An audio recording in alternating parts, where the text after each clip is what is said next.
Com você, conectado com o mundo. Hoje em dia está no ar, hoje em dia é seu, hoje em dia é nosso. Que Deus te guarde, te proteja e te faça companhia. Que esta segunda-feira, que esta semana seja produtiva e abençoada para todos nós. Vamos continuar trazendo muita informação para você que liga e se liga na Record. A polícia abriu inquérito para apurar as causas da morte de um homem durante um dos maiores festivais de música eletrônica do mundo, que aconteceu neste final de semana no interior de São Paulo. A vítima, de 32 anos, era de Minas Gerais. Um dos principais festivais de música eletrônica do mundo. 80 mil pessoas de 65 países participaram do evento em Itu, a 100 quilômetros de São Paulo. Foram 3 dias de festa e uma morte ainda sem explicação. Segundo a organização, Luiz Ricardo Parreiras foi socorrido pela brigada de emergência do evento assim que começou a passar mal. Ele sofreu uma parada cardíaca e foi levado para o pronto-socorro de um hospital na mesma cidade do evento. A equipe médica tentou reanimá-lo sem sucesso. O caso foi registrado na polícia como morte suspeita. O corpo não apresentava sinais de violência. O laudo necroscópico, que deve ficar pronto em 15 dias, vai apontar as causas da morte. A assessoria de imprensa do evento disse que vai aguardar as investigações para saber o que exatamente aconteceu e que se solidariza com parentes e amigos de Luiz Ricardo. Luiz Ricardo tinha 32 anos e viajou de Contagem, na região metropolitana de Belo Horizonte, em Minas Gerais, para participar do festival com um grupo de amigos. O rapaz é formado em jornalismo, mas não exercia a profissão. Trabalhava em uma empresa de prestação de serviços em tecnologia. O evento teve início na Bélgica e se chama Tomorrowland, que significa Terra do Amanhã. No último dia da festa, quem chegava ao local se dizia impressionado com a notícia. Tira um pouco do brilho do evento, realmente. O pessoal tem que saber aproveitar com responsabilidade. Essa é a segunda edição da festa na cidade de Itu, no interior de São Paulo. Mas não é o primeiro caso de morte ligada ao evento. Ano passado, o corpo de um homem de 37 anos que prestava serviços para uma produtora que servia a festa foi encontrado dentro de um caminhão de lixo.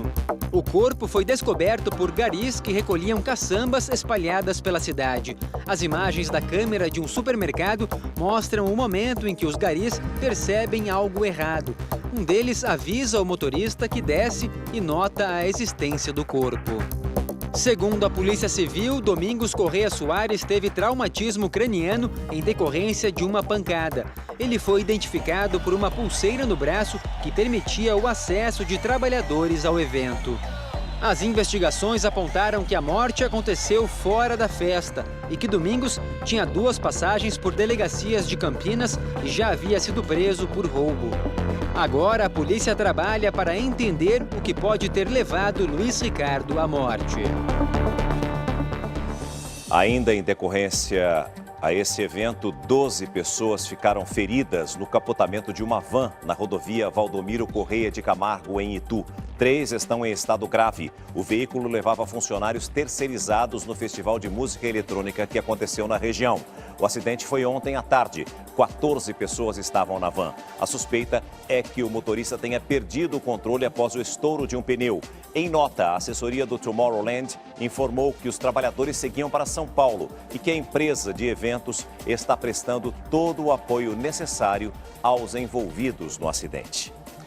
E na Bahia, um advogado de apenas 26 anos morreu após participar de uma corrida de 21 quilômetros. Assim que terminou a meia maratona, ele teve uma parada cardíaca. Segundo os amigos, Marco Ascioli se sentiu mal logo depois da prova que aconteceu em Porto Seguro. O rapaz foi socorrido ainda no local, mas não resistiu.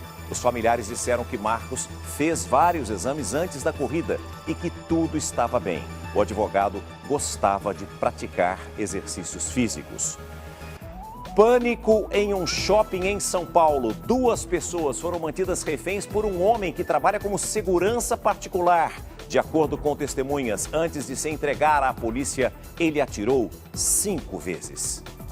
Neste vídeo gravado por um cliente do shopping, é possível ouvir um dos tiros. Outro tiro. Esta mulher se abaixa, coloca a mão no rosto e chora. Ela é amiga do homem que efetuou o disparo e é amparada por um policial. Lojistas e frequentadores deixaram o shopping assustados. Falaram que só estava tendo tiroteio, troca de tiro. E como no shopping fica policiais armados, aí já todo mundo evacuaram para frente do banheiro. Ouvi 5 tiros. Escondido em um dos banheiros no térreo está o homem de 27 anos, armado e transtornado. Altemar entrava no mesmo banheiro quando ouviu os tiros e disse que este funcionário do shopping e uma senhora de 84 anos que estavam próximos foram feitos reféns, mas logo acabaram liberados. Estava bastante nervosa, falou que queria ver os familiares dela, que ela estava muito preocupada, estava querendo estar indo para casa, né? 2 irmãos do rapaz chegam ao local bastante preocupados. Eles querem convencer Edson, que trabalha como segurança em uma empresa, a se entregar. Eu não sei, realmente eu não sei o que foi, o que pode ter motivado ele a fazer isso aí, né? Não sei. A esposa de Edson também foi ao shopping. Alguns vendedores que estavam próximos ao local da negociação foram impedidos de deixar as lojas. A maioria que ficou foi tudo lojista, ficou trancado dentro das lojas. Os bombeiros foram os primeiros a deixar o shopping, um sinal de que não havia mais perigo, nem mesmo para o atirador. Foi difícil porque principalmente ele não ficou só dentro do banheiro, ele tentava ficar circulando, então ele aumentava a área dele de andar, então, até que a gente conseguiu cercar ele dentro do banheiro. Aí a nossa negociação ela teve um sucesso, ela progrediu e a gente conseguiu que ele se entregasse. Na parte de recebimento de cargas do shopping, Edson Juvencio Júnior foi colocado em uma viatura e levado para a delegacia. Alívio para familiares e para quem ficou preso no shopping por 3 horas até ele finalmente se entregar. Você que nos acompanha sabe que nós mostramos aqui em primeira mão o desabamento de um galpão em um bairro nobre de São Paulo. Agora, a construtora responsável pelo estande de vendas de um prédio que desabou tem até hoje para dar explicações sobre esse acidente que aconteceu na sexta-feira. A prefeitura quer a comprovação de que a empresa seguiu as recomendações exigidas no alvará da obra que está interditada. Uma pessoa morreu e 6 ficaram feridas no desabamento. 5 pessoas da mesma família morreram em um acidente de carro em uma estrada em Goiás. Entre os mortos está uma criança de apenas 2 anos. O acidente aconteceu na região de Campo Limpo. Segundo a polícia, um carro que andava em zigue-zague invadiu a contramão e atingiu o carro da família. O motorista que causou o acidente tem 23 anos e sofreu ferimentos leves. Ele fez o teste do bafômetro, que deu um teor de álcool acima do permitido. Ele vai responder agora por homicídio doloso, quando há intenção de matar. E a previsão do tempo indica frio ainda essa semana para o sudeste. No sul, o clima já mudou. A repórter Paloma Poeta tem todos os detalhes a partir de agora. Pois é, depois do calor histórico na região sul do país, o tempo virou, o bloqueio atmosférico foi embora e a frente fria chegou ao Rio Grande do Sul, com chuvas e temporais por todo o estado, provocando diversos transtornos. Em São Miguel das Missões, um possível tornado destelhou pelo menos 70 casas, de acordo com a Defesa Civil, além de um museu e um hospital. As imagens são impressionantes. Nelas, um telhado é arrancado pela força do vento. Pelo menos 8 pessoas ficaram feridas por causa desse fenômeno meteorológico que os meteorologistas ainda estão analisando se de fato foi um tornado. Muitos moradores também estão até agora sem energia elétrica e sem telefone. Voltamos ao estúdio do Hoje em Dia. Obrigado, Paloma. Um abraço aos nossos amigos do sul do Brasil que nos prestigiam sempre com uma grande audiência. E olha, o Ministério Público e o Conselho Regional de Engenharia e Arquitetura do Rio de Janeiro vão investigar as responsabilidades sobre a queda da ciclovia que matou 2 pessoas. A construção foi inaugurada em janeiro e custou 45 milhões de reais. Manhã de quinta-feira, um rapaz caminha pela ciclovia e grava imagens da ressaca. Que isso? A água onde é que foi? Perigo, mano. As ondas se repetem. São tão fortes que atingem a pista das bicicletas e pedestres. Meu Deus do céu! Até que o inesperado acontece. parte da ciclovia desaba. Meu Deus do céu! Quebrou lá! Ao fundo, é possível ver quando a estrutura é atingida pela onda gigante.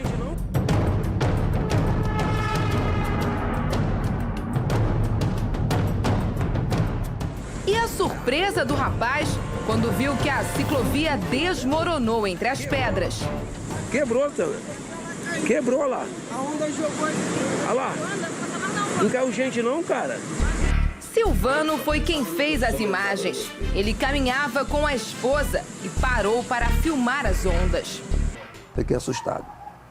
Me deu uma sensação horrível ali de achar que aquilo ali ia desabar tudo, né? Porque eu fiquei impressionado pela força da água. E se eu não paro justamente para filmar, eu acho que não teria aqui hoje estar contando nada. Quebrou lá. Quebrou, Tana. Quebrou lá. Pessoas que também aproveitavam o feriado no local, filmavam e relatavam em vídeos o que viam. Olha como é que ficou. Olha só. Olha só isso, a onda do mar passando por cima da Niemeyer. Vocês não acreditam no que eu tô vendo.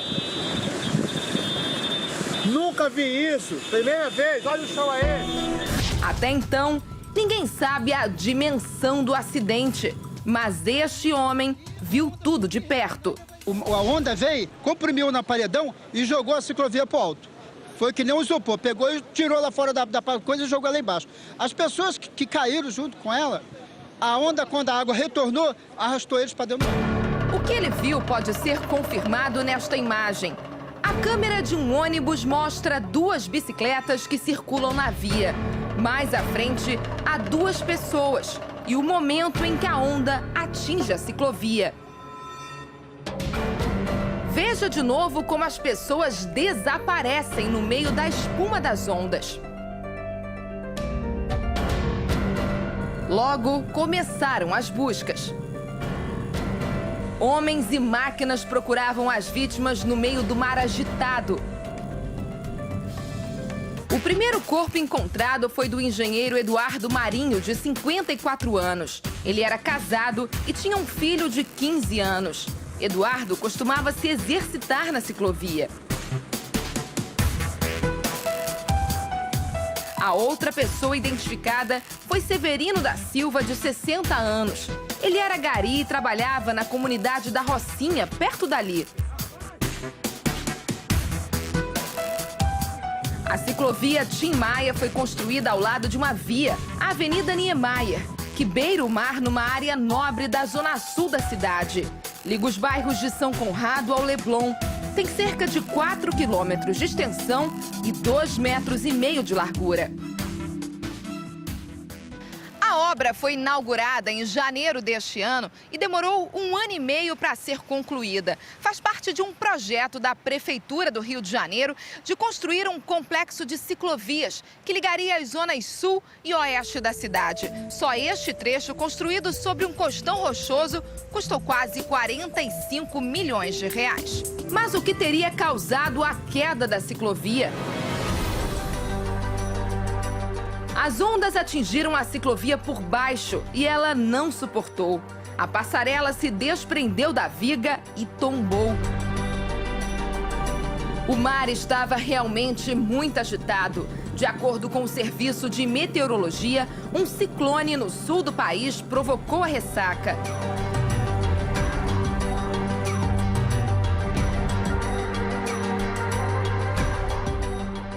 Ressacas com ondas gigantes são comuns no costão da Niemeyer. Para este engenheiro, faltaram estudos detalhados da região para uma construção como essa.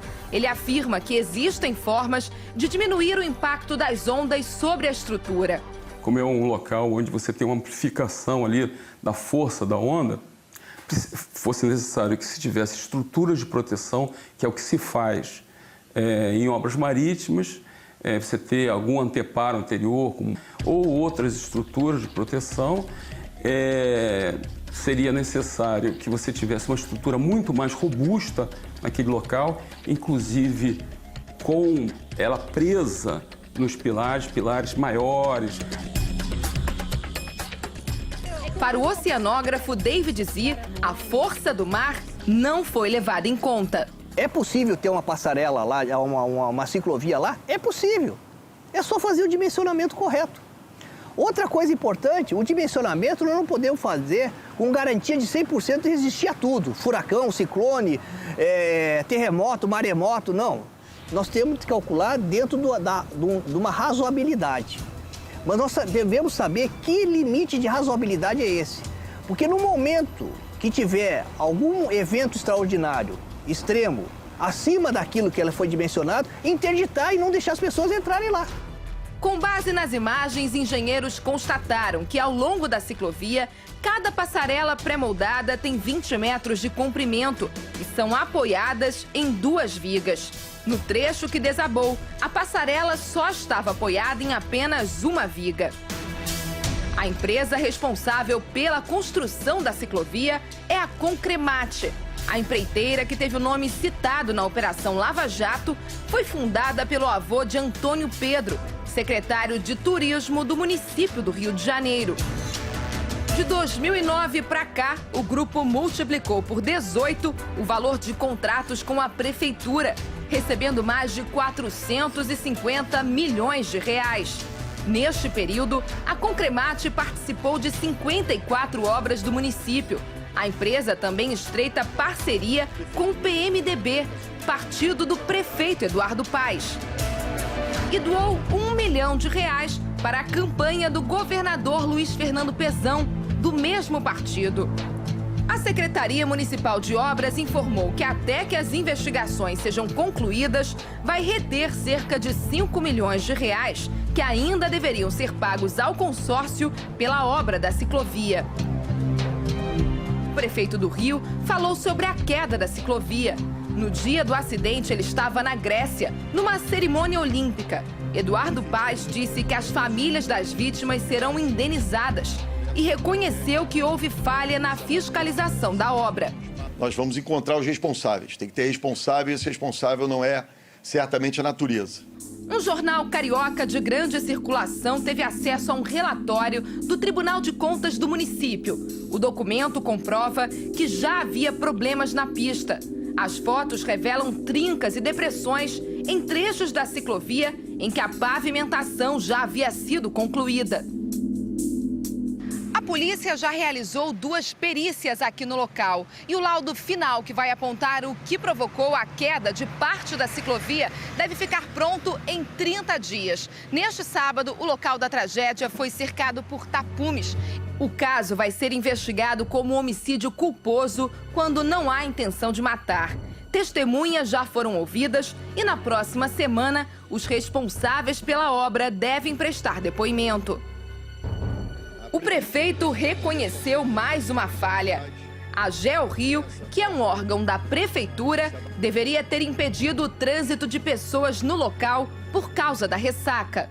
Não houve nenhuma recomendação por parte da GeoRio, né, que é o órgão da prefeitura responsável, portanto, internamente da prefeitura, não houve nenhuma recomendação para se dizer, olha, quando houver ressaca, a ciclovia tem que ser fechada.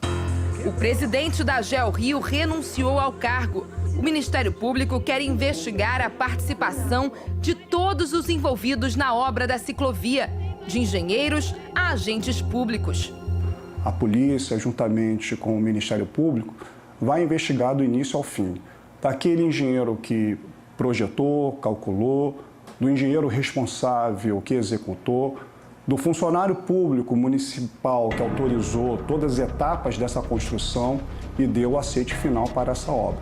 O CREA, Conselho Regional de Engenharia e Arquitetura, também fará uma investigação paralela. Depois do resultado técnico dessas perícias que nós vamos analisar, e a gente vai abrir um processo e convidar os engenheiros responsáveis para declararem tudo aquilo que for necessário. Na tarde deste sábado, bombeiros encerraram as buscas por novas vítimas.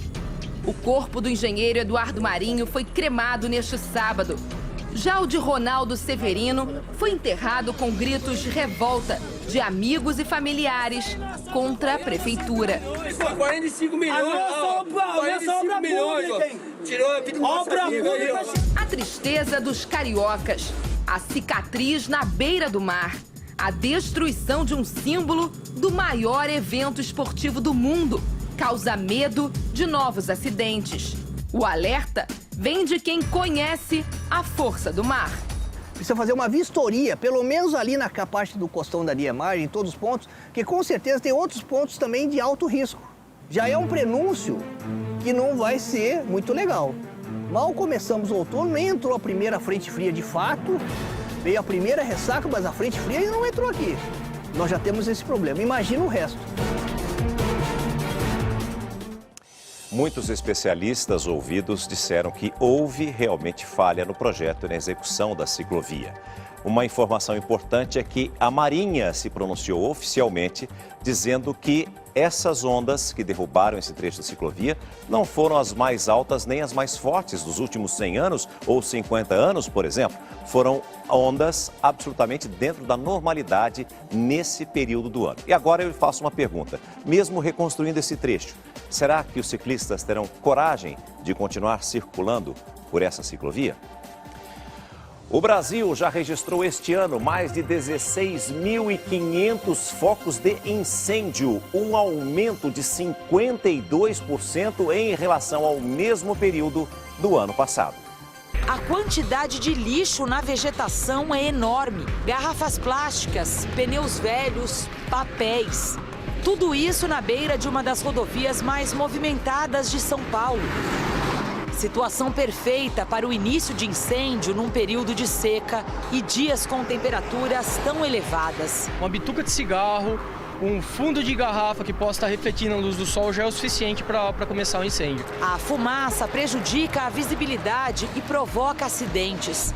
O caso é tão sério nessa época do ano que equipes especiais de combate a queimadas ficam de prontidão nos quartéis do Corpo de Bombeiros para apagar o fogo nas rodovias e grandes avenidas antes que ele se alastre.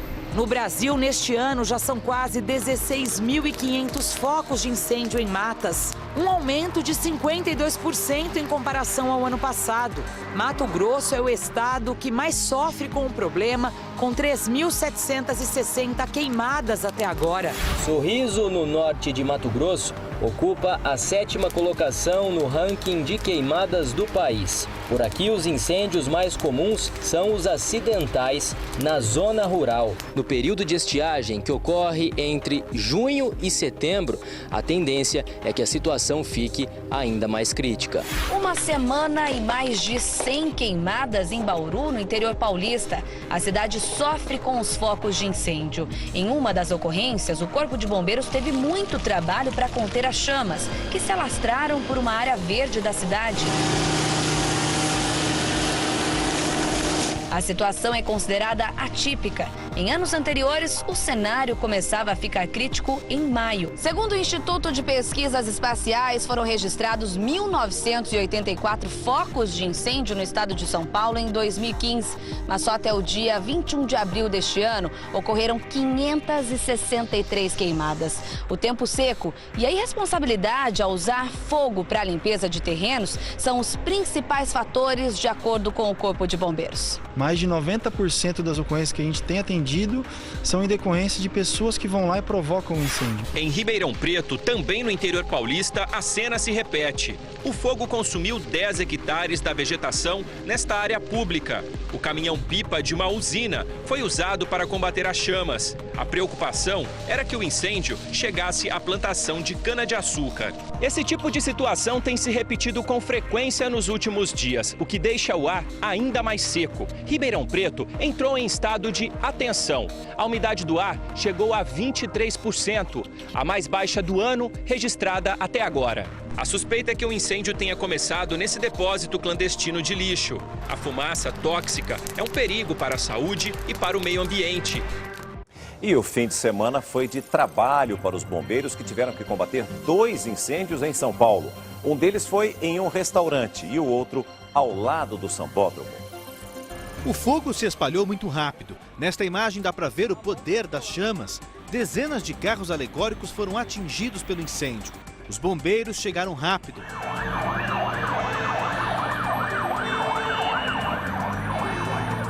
Mesmo assim, foi difícil controlar o fogo, que colocou em risco as casas que são vizinhas do terreno. Da janela da cozinha, este morador usava uma mangueira para tentar impedir que as chamas atingissem a casa dele. Nunca ficou esses carros aqui. Ficava 1, 2, 3 no máximo, 4. Mas dessa vez largaram tudo aí. Mesmo assim, o calor provocado pelo incêndio derreteu a janela do banheiro. O fogo também chegou bem perto das alegorias guardadas dentro do barracão da escola de samba Vai Vai. A foto divulgada na internet pela escola mostra que não houve danos ao galpão. Mas do lado de fora, o cenário era de destruição. Poucas alegorias dos carros ficaram intactas. O que restou foram carcaças dos carros. O sambódromo do AMB, onde acontecem os desfiles, fica bem ali. É praticamente vizinho do terreno onde estão guardados os carros alegóricos. Esta área pertence à Aeronáutica. A Liga das Escolas de Samba de São Paulo informou que tem uma autorização para usar até junho este terreno para guardar os carros alegóricos. E segundo a Liga, não há nada de ilegal nisso. A polícia investiga se o fogo nos carros alegóricos foi criminoso. Em outro incêndio neste domingo, bombeiros fecharam a rua Quitanda, na República, área central de São Paulo. As chamas atingiram um restaurante árabe que funcionava no 3º andar. O prédio é antigo e tinha muitos revestimentos de madeira, o que facilitou a propagação do fogo. Os bombeiros tiveram que usar cilindros de oxigênio para conseguir entrar no edifício. No mesmo prédio, há outros estabelecimentos comerciais. A Defesa Civil esteve no local e avalia se há risco de desabamento. A justiça brasileira espera a deportação de um suspeito de estelionato preso nos Estados Unidos. O rapaz fugiu para o país depois de enganar dezenas de pessoas e causar prejuízos de 20 milhões de reais aos próprios amigos. Rico, bem relacionado e golpista. Morador da Barra da Tijuca, no Rio, Rafael Caram, de 32 anos, fugiu para os Estados Unidos no ano passado, depois de aplicar um golpe de 20 milhões de reais nos próprios amigos. Foragido e com a prisão preventiva decretada pela Justiça Brasileira por estelionato, Rafael acabou preso na semana passada, bem longe daqui. Foi em Houston, nos Estados Unidos, e por um motivo bem diferente. Ele não tinha autorização para viver no país. A prisão de Rafael foi um alívio para as vítimas do golpe que ele aplicou antes de fugir. Eu posso não receber um tostão de volta dele, tá? Mas só em saber que ele vai pagar por tudo que ele fez e por várias pessoas. Filho de um empresário do ramo metalúrgico, o carioca convivia com pessoas endinheiradas e logo encontrou um jeito de tirar proveito disso. Rafael passou a oferecer um suposto fundo de investimentos nas áreas de petróleo, aço e construção civil. Durante 4 anos, ele teria usado parentes e amigos para atrair dinheiro. O problema é que o fundo não existia. Tudo era um golpe. O arquiteto Paulo Perrone era vizinho da família de Rafael. Conhecia o empresário desde criança. Como já existia uma relação de confiança, acabou sendo uma das primeiras vítimas do golpe. Ele falou que tinha um negócio espetacular para mim, que tinha que me ajudar, que o pai dele já estava, que o tio dele já estava e que tinha outras pessoas que já estavam no negócio. Pelas contas que ele me mostrou, era uma coisa viável. Me mostrou, fez na hora na mesa. O suposto fundo funcionava assim. A vítima fazia uma aplicação mínima de 50 mil reais. E em 40 dias, os rendimentos chegavam a 8 mil reais.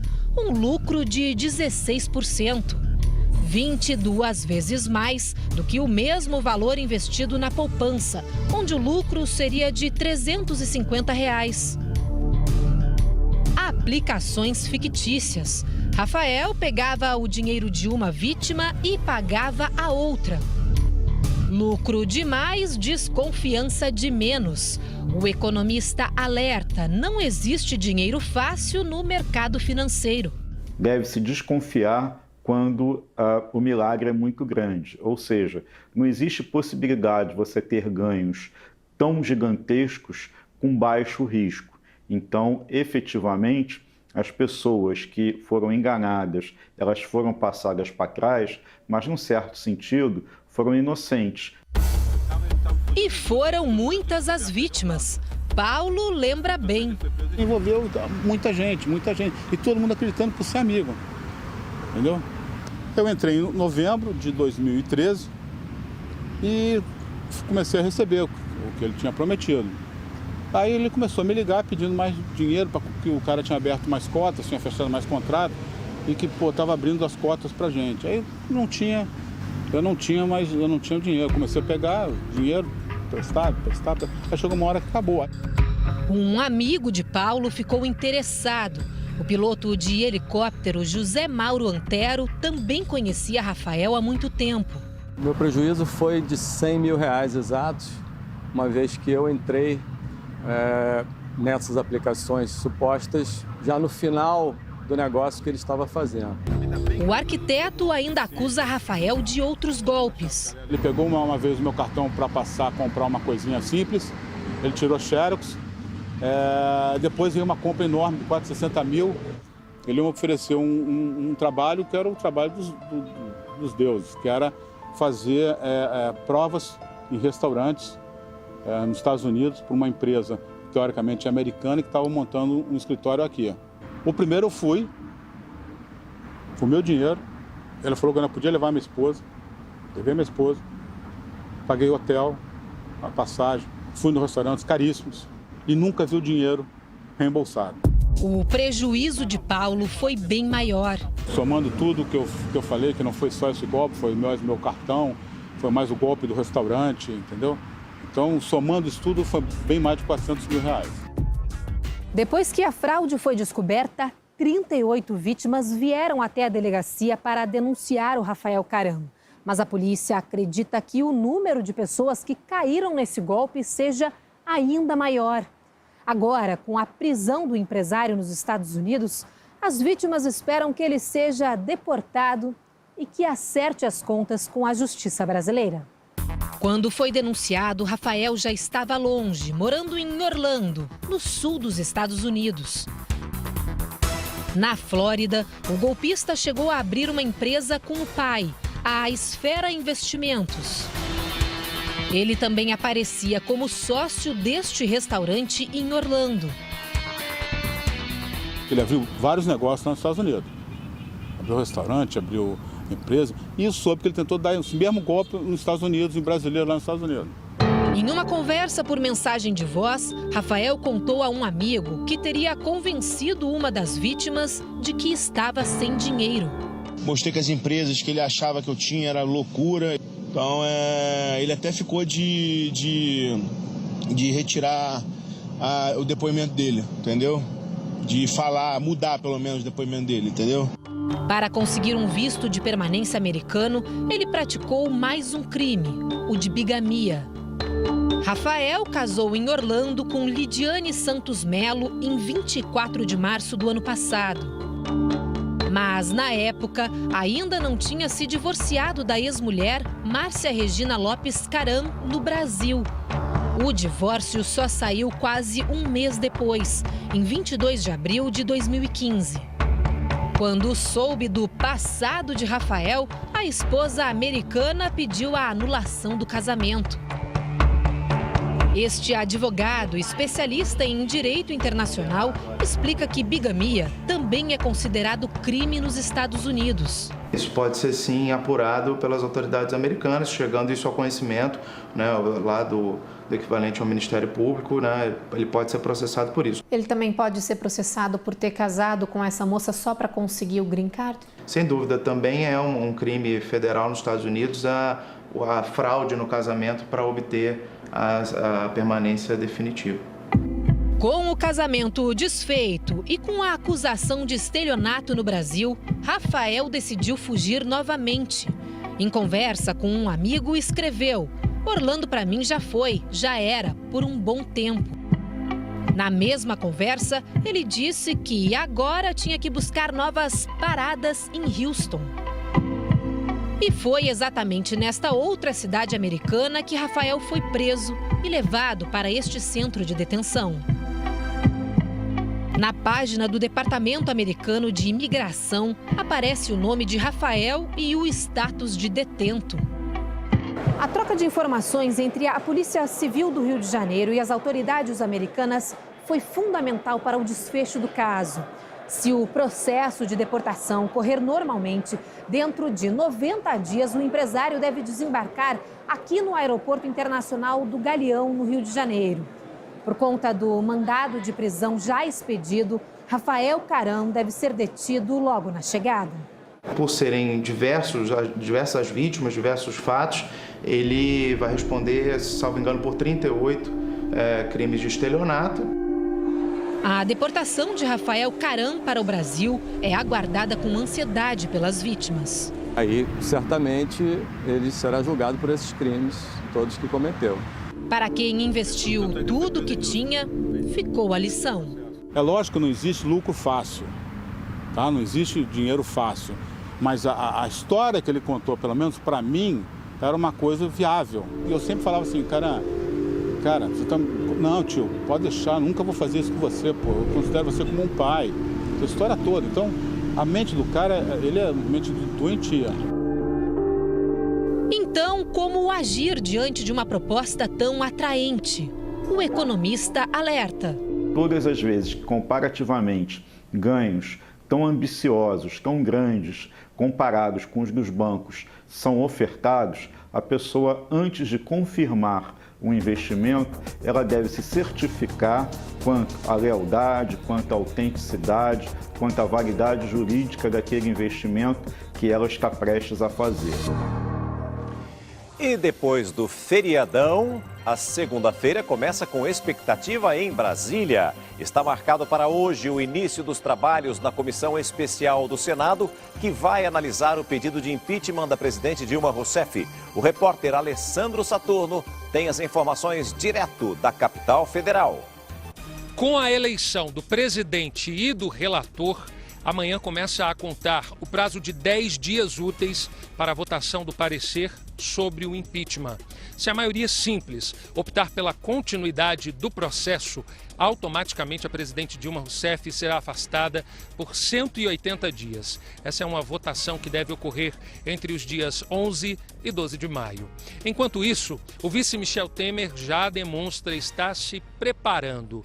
Além de Paulo Scaff, ele também recebeu a visita de José Serra, do PSDB.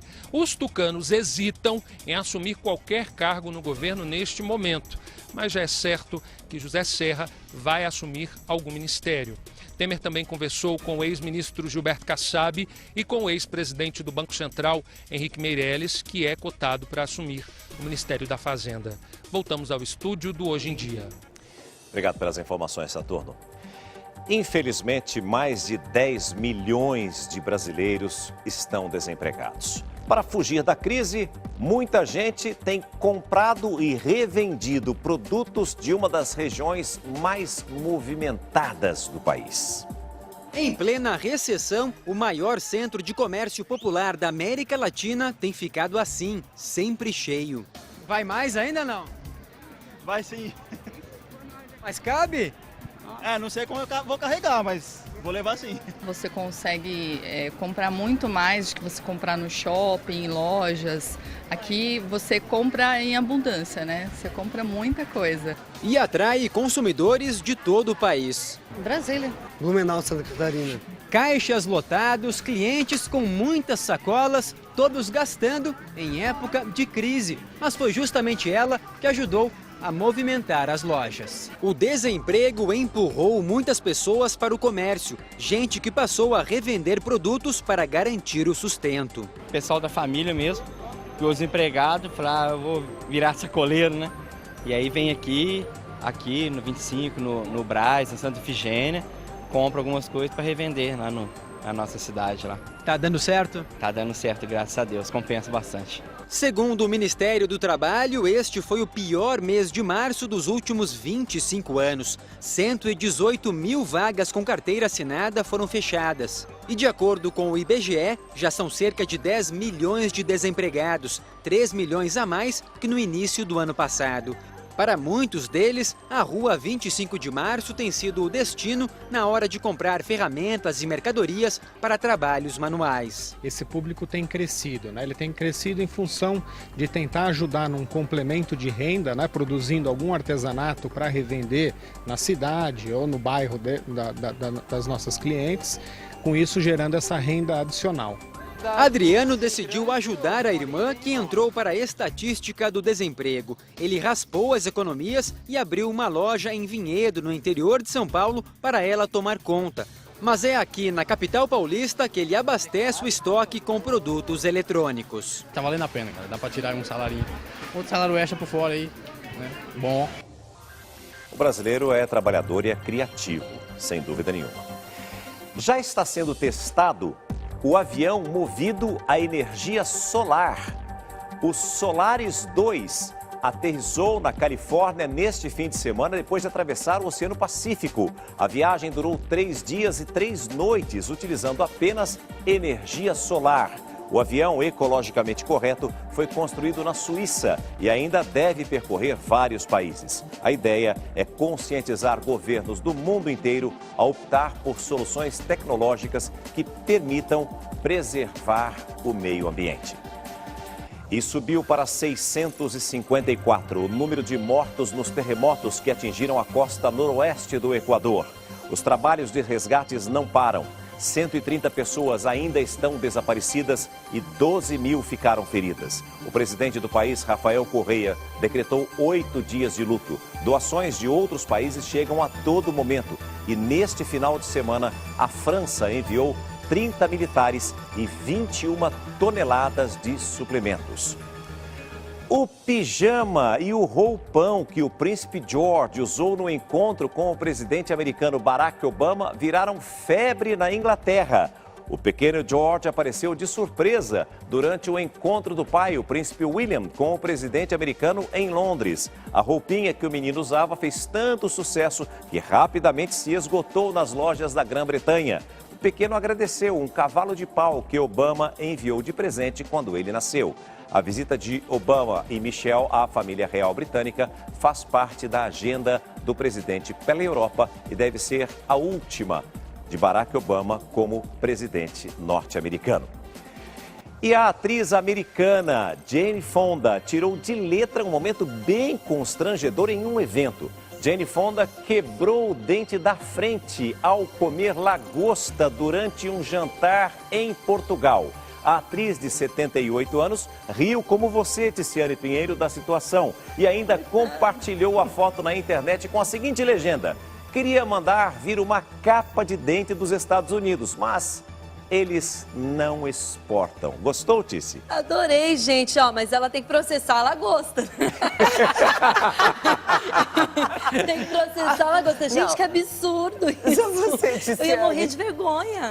Gente, foi um acidente, aconteceu, mas só realmente Jane Fonda pra conseguir tirar isso de letra e ser uma diva sempre, mesmo sem o dente da frente. Não acho não. E a emoção de um menino autista ao ouvir a sua música predileta em um show da banda Coldplay tem feito um sucesso enorme na internet. O vídeo já tem mais de 150 mil visualizações. O garoto mexicano é fã do grupo britânico e não conteve a emoção ao ouvir a música Fix You. O pai contou que ficou quase 6 meses pagando o ingresso à prestação para prestar essa surpresa para o filho. Vamos ouvir.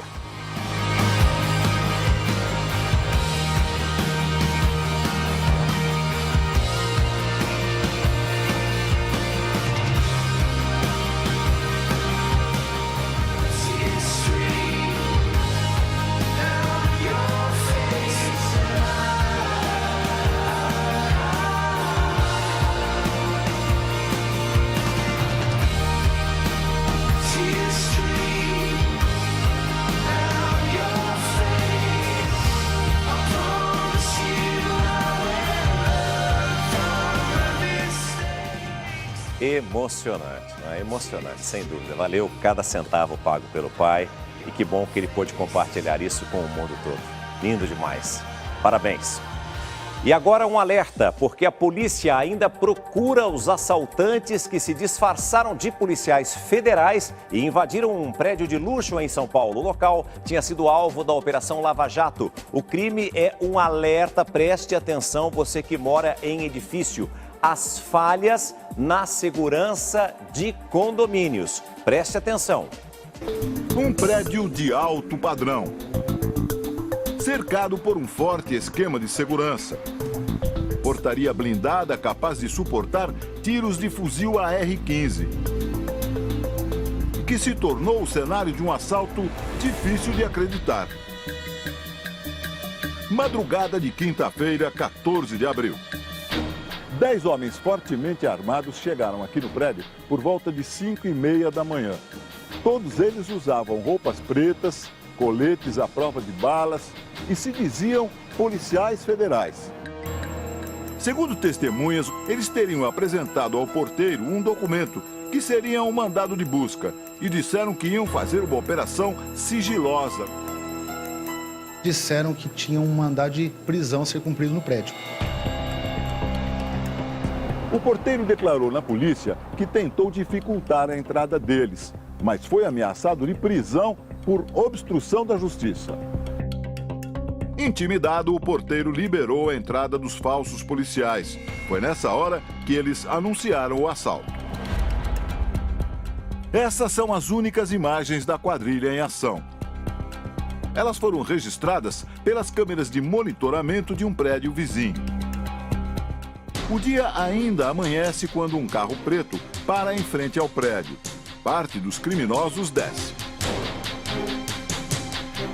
Esse outro veículo que passa em seguida leva o restante do grupo. É possível ver que os homens usam roupas que imitam o uniforme da Polícia Federal. A ideia era confundir o porteiro e facilitar a entrada no edifício. Assim que passaram pela portaria, os criminosos se dividiram e assaltaram 3 apartamentos. O porteiro foi rendido e assumiram a portaria. E a partir daí, na garagem, eles foram rendendo os moradores que desciam nos elevadores. Renderam o primeiro, levaram no apartamento, praticaram o roubo, renderam o segundo, foram até o apartamento dele, roubaram também os objetos. A ação dos criminosos só teve sucesso porque há 3 semanas o prédio foi palco de uma operação comandada por verdadeiros policiais federais. Eles estiveram aqui para cumprir mandados de busca e apreensão referente a uma operação da Lava Jato. O alvo da equipe de investigadores da Polícia Federal era o empresário Ronan Maria Pinto, suspeito de lavagem de dinheiro. Ronan é diretor de um jornal da região do ABC Paulista e está preso em Curitiba desde o dia 1º de abril. Segundo a investigação, ele teria recebido dinheiro desviado da Petrobras. A prisão do empresário virou notícia e serviu de inspiração para a ousadia dos bandidos, que simularam uma operação falsa. Entre os apartamentos roubados está o do seu Jeremias, o síndico do prédio. Ele conta que percebeu que algo estava errado logo que viu os falsos policiais. Quando eu atendi a Polícia Federal, é outro padrão, é uma educação, eles se apresentam e tal, né? Eu sabia como foi. O palavreado que ele estava usando, eu falei, pronto, é bandido. Os criminosos invadiram o apartamento do seu Jeremias por um único motivo. Eu fui o último que eles pegaram, né? Porque eu sou síndico, eles queriam o HD, porque eles pegaram aqui embaixo já, né? E eles queriam o HD, eu falei, não temos. Os assaltantes fugiram, levando todo o equipamento do monitoramento de segurança. 2 aparelhos grandes lá que gravam todas as imagens e levaram embora. Não né? sobrou nada? Não, sem imagem, né? Sem imagem. Levaram tudo. Os assaltantes deixaram o prédio 2h30 depois. Eles levaram joias, dinheiro, roupas, tudo em 2 carros, os mesmos 2 carros e que chegaram aqui. No dia seguinte ao assalto, a polícia divulgou o retrato falado de 4 dos 10 assaltantes. Até agora, nenhum deles foi preso. A polícia não informou o valor total dos bens roubados pela quadrilha.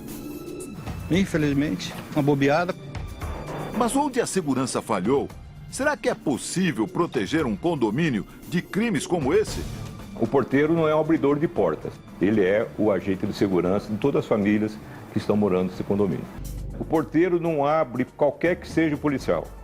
Ele fala, senhor, aguarde um minutinho, que esse tipo de assunto só a síndica resolve. Ele não tem que abrir, simplesmente. Alguém chega, eu estou com o documento, mandado de segurança, sou da polícia. Tudo bem, senhor, aguarde um minutinho, vou chamar a síndica, não estou autorizado a abrir mesmo para a polícia. E se a síndica ou o síndico não estiverem no prédio, o que o porteiro deve fazer? Havendo dúvida, ela simplesmente não abre. É melhor ligar o telefone da polícia, o 90, e pedir apoio de vista a uma pessoa suspeita. O consultor orienta que um policial sempre deve ser tratado com respeito. Mas o funcionário da portaria ou o síndico tem todo o direito de exigir o documento de identificação. A primeira coisa que o policial faz, chegando num local como esse, ele sabe que ela assusta as pessoas. Então ele começa um diálogo para relaxar as tensões. A Polícia Federal divulgou uma nota orientando a população e, claro, os porteiros de prédios. Na dúvida, basta pedir a carteira funcional do chefe da operação e também o mandado judicial. Pequenos cuidados que podem evitar visitas inesperadas e surpresas desagradáveis. Na última sexta-feira, a Anatel decidiu que as operadoras de telefonia estão proibidas, por tempo indeterminado, de limitar o acesso à internet de banda larga fixa. Pelo menos, por enquanto, as empresas não podem reduzir a velocidade, suspender o serviço ou cobrar pelo tráfego excedente nos casos em que os consumidores utilizarem toda a franquia contratada. O descumprimento da decisão da Anatel pode gerar multa de 150 mil por dia até o limite de 10 milhões de reais às operadoras. Hoje em dia está de volta nesta manhã de segunda-feira. O Celso Russumano continua conosco defendendo o telespectador na Patrulha do Consumidor, mas antes disso vamos atualizar você com algumas notícias. A campanha nacional de vacinação contra a gripe começa oficialmente no sábado, mas a vacina já está sendo distribuída antecipadamente em mais 4 estados. Depois de São Paulo, agora Rio de Janeiro, Santa Catarina, Paraná e Rio Grande do Sul estão aplicando as doses em crianças entre 6 meses e 5 anos de idade, gestantes e idosos, pessoas com doenças crônicas, profissionais de saúde e mulheres que deram à luz também estão na lista dos grupos prioritários. No próximo sábado, dia 30, a campanha de vacinação do Ministério da Saúde começa oficialmente em todas as cidades do Brasil. E a Organização Mundial da Saúde anunciou hoje que a epidemia de Zika está em queda no Brasil. A regressão nos registros provavelmente está relacionada ao fim do verão. O mesmo acontece na Colômbia e em Cabo Verde, na África. A afirmação foi feita pela subsecretária, ou melhor, pela subdiretora-geral da OMS em uma coletiva em Paris. Agora, o alerta se concentra no hemisfério norte, à medida em que as temperaturas começam a aumentar. A porta-voz da OMS ainda lembrou que, para o mosquito, não existe fronteiras. Por isso, a população mundial não pode se descuidar.